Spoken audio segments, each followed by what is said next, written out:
Hey everybody, I am coming making this video message and I want to talk to you all about two things: the quality of something or somebody and the quantity of something. The quality is just the standard or the excellence of something. Quantity is just the amount of. I need you all to know, and I really want you to tattoo this on your heart. Tattoo it on your heart today, because I will not give you all any wrong information.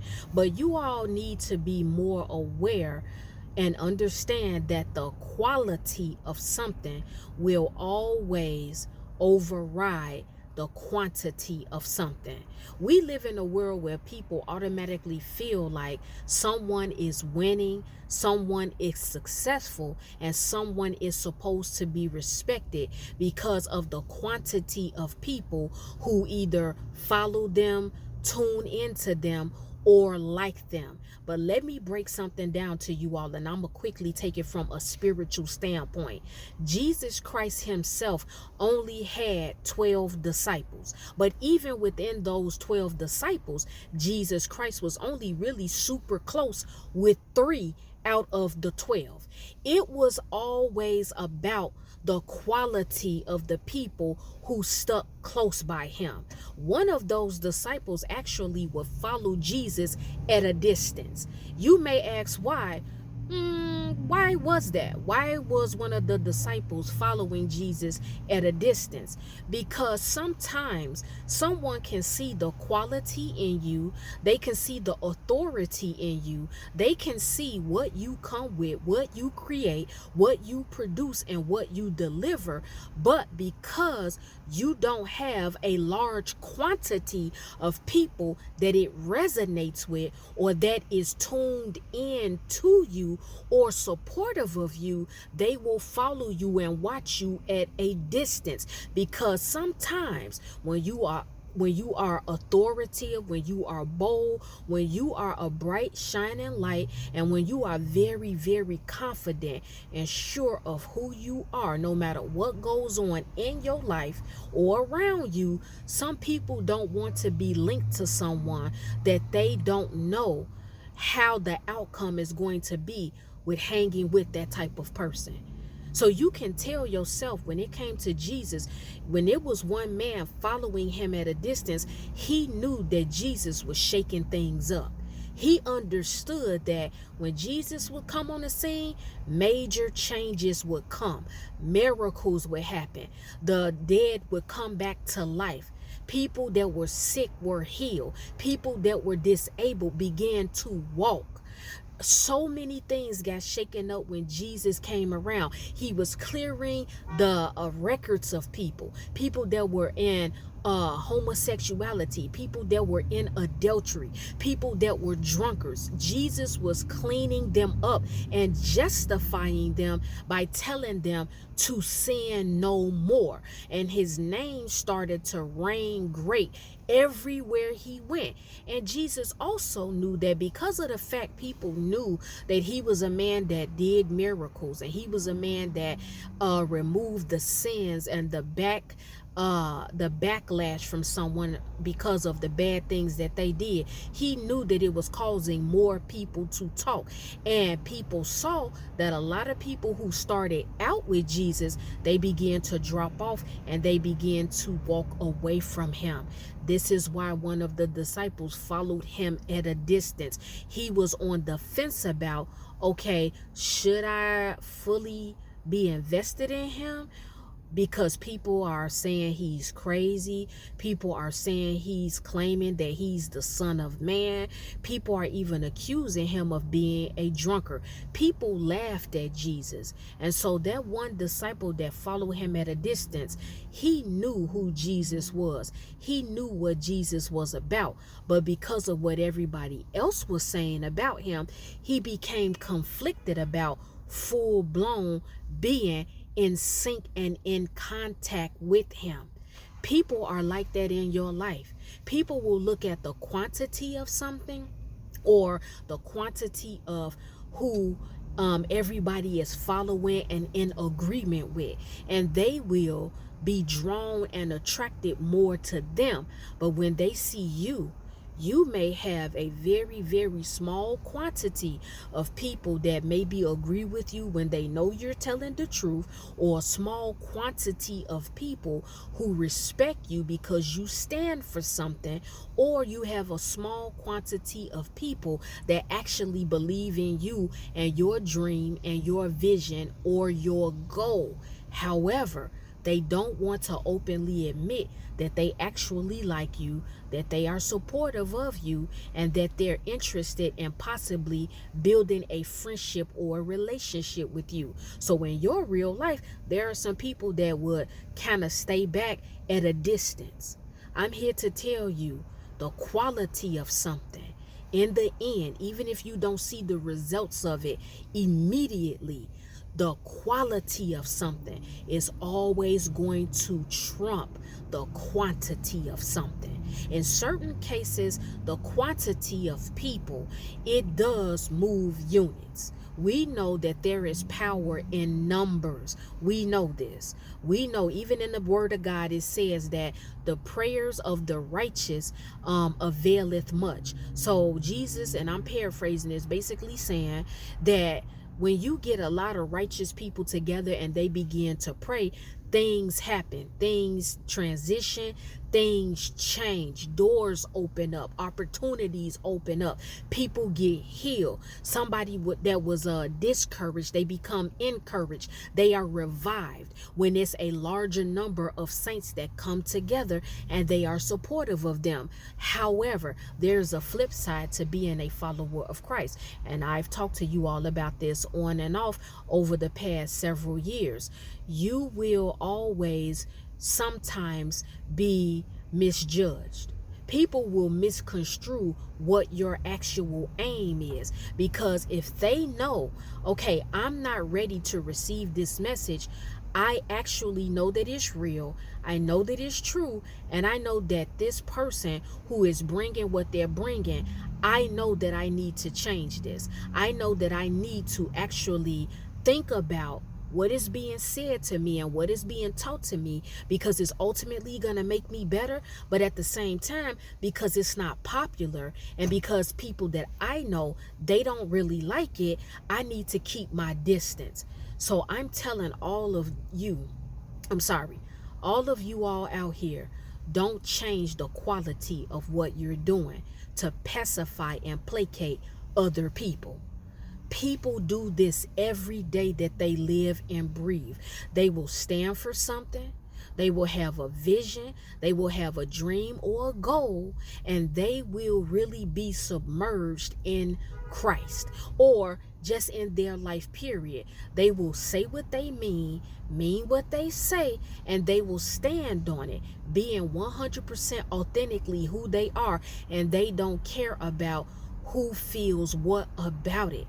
But there are also people, when they know that they come with something that is of quality, they will change it, whitewash it, and water it down in order to get more quantity. People have powerful platforms that they not only produce good content, but they also put out life-changing information for the masses.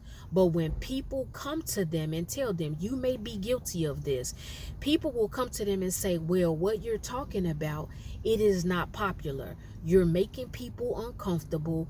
It's kind of divisive, and it's causing people to argue. You should switch it up. There have been very well-known people in the industry in various aspects, whether they were a cook, whether they were an actor or an actress, whether they were a singer, and people have told them, well, you know what? You look too urban. You need to change some things about how you look. Maybe the person was too dark. Maybe their hair was too curly or too coarse. Maybe their facial features were too ethnic. And people didn't like that. They wanted them to have more of a European look. Do you all get the gist of what I'm saying? This is a very real thing that goes on. Or the way that you talk and the way that you carry yourself, and overall the way you present yourself, it may not be picked up and accepted by people because it's not typical. You are not going to be typical when you are in Christ. I'm telling you all, you are not typical. You're not typical. You're not going to step on the scene and have what you see everybody else has. There's going to be a uniqueness to you. You will not be common. And if you are common, and if you are watering down the quality of what you know that God put in you, I'm telling you now, you need to make some changes. The quality of who you are, the quality of what you come with, the quality of what God has skilled and anointed you to create and produce and deliver. It is like no other. It is authentic. It is custom made just for you. You better desire the quality of something over the quantity. Because let me tell you something else that happens with people who are stuck on numbers, and they are stuck on the quantity of something. If you look at people, and I'm going to use people that have platforms, because this is a great example, because technology is booming and technology is super advanced now. But people who have a large quantity of people who follow them and they like them and they are drawn to them, they are not always putting out quality work.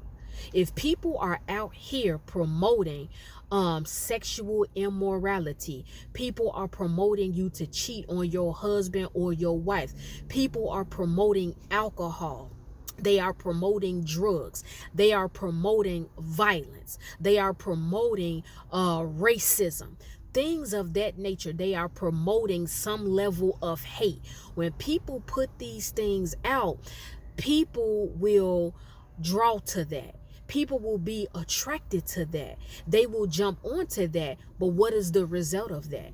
When you look at people because of their quantity, or you even secretly desire to have a large quantity of something, too much of something is never good, and it does not end well. Anytime you're teaching or leading people to destruction, or things that can physically harm them, or mentally and spiritually and even emotionally harm them, the end result of it, because it's always going to come to an end, it's never going to be good. But the quality of something, it carries you from one level to the next. It teaches people, it uplifts people, it helps people, it changes situations, it changes people for the better. What is the quality of what you are putting out? What is the quality of what you are producing? What is the quality of what you are delivering? What is the quality of what you are creating? I want you all to pay attention to this. Who are you as a man or woman when you step on the scene? What is the quality of you? 100% authentically, what is the real quality of you? Would someone stand to the side and look at you and say, this is a man or a woman of quality? Or would they look at you and say, this is a man or woman of mess? It's all about numbers with this person. This person is super, super popular, but what they put out is idle. It's barren. It's not causing anybody or anything to grow and be produced that is productive. It does not penetrate you in a good way. It's not substantial. Anything that is a large quantity, whatever it is, if it's not substantial and if it's not producing positive, life-changing, and good results, then you got to look at that and say, you know what? I would rather have a higher quality or a good quality of something. It's also no different from when we go to the grocery store or a restaurant. The taste of food, the taste of certain things, you can tell when it's just a large amount of something that was produced just for that company to get money versus quality. This is why if you go to a certain grocery store, the quality of certain meats, the quality of certain drinks and cereals and even butter, it tastes totally different from butter or alcohol or meat or whatever that is of a high level in quantity. You know what I'm saying? Now, sometimes a high level of quantity in something, you all got to catch that as well. Sometimes it is better. They say you get what you pay for. So if you pay for something and it's a lot more money, the quality of it would be higher. But then on the other hand, when you jump on a lot of fads, when you jump on what's popular at that moment or in that time, you end up missing out on someone or something that is of quality. And a lot of people shun away from certain quality people and things and even situations because of the quantity of it. You will get turned off if you see someone on a platform or you see somebody or know somebody in real life and very, very few people are around them. You may say, well, this person is boring.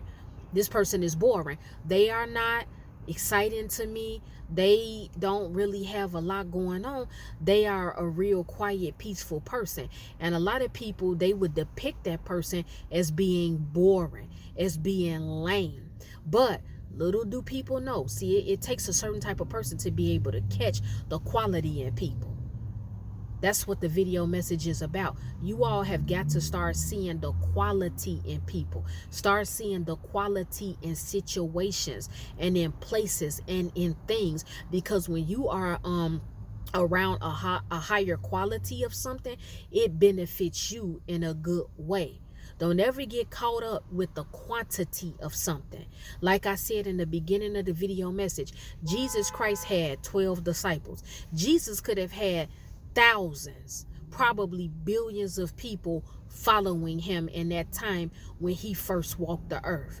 But it got chopped down to 12 people. But within that 12, it was 3 disciples that were super close to him. I believe, I don't even remember the story, but he went to heal somebody and he only allowed, I think, 1 or 2 of the disciples to come into that house with him. Jesus knew what he was doing. He knew the ones that he could trust. He knew the ones that had the quality, certain qualities within them where he could trust them to go out and minister and go out and heal and go out and preach and go out and teach. So if our Father had quality and he recognized qualities in the people that followed him, because to have 12 disciples, you know, through betrayal and everything, he still knew out of that 12 who really loved him. He still knew who really respected him. He still knew who he could teach and touch. And when he released them to go and do what he told them to do, he knew the quality of what they carried was going to be life-changing for people. This is what we need to recognize in our everyday life. We've got to recognize that. Look at the quality of what you're doing. Even when you look at certain people, I don't care how high their platform is. And it doesn't have anything to do with a person with a high level of people who follow them or respect them or they're drawn to them. It doesn't mean that they're a bad or an evil person. What I'm saying to you all is don't always get caught up in that. Every single person that has a large quantity of people that are drawn to them does not necessarily mean that they are putting out quality work. You may know people in your real life that are popular and well known. You may have people in your family that are popular. Certain family members like to be around them, but what is the quality of them? Excuse me, what is the essence of them? What is the quality and the essence of you? Do you come with something that can change people, or are you coming with something that is very destructive to people? Are you coming with something that is draining to people? Some people out here, they come with conversation that's very draining. You can walk away from certain people and you feel drained. You feel defeated. You feel lost in life. Or you can have a conversation with somebody and you feel like you could take on the world. You feel better about yourself. An area of your life that was once dead is now alive. That's a very real thing. And that's the video message. It's always better to want quality over quantity. Well, guys, it's time for me to go because I have some other things to do. The Lord willing, I will be back with another video message. If any one of you have taken offense to anything I spoke about in this video message, it's okay. It's all right. I'm not worried about it. I am not concerned because I know you will forgive me in the morning.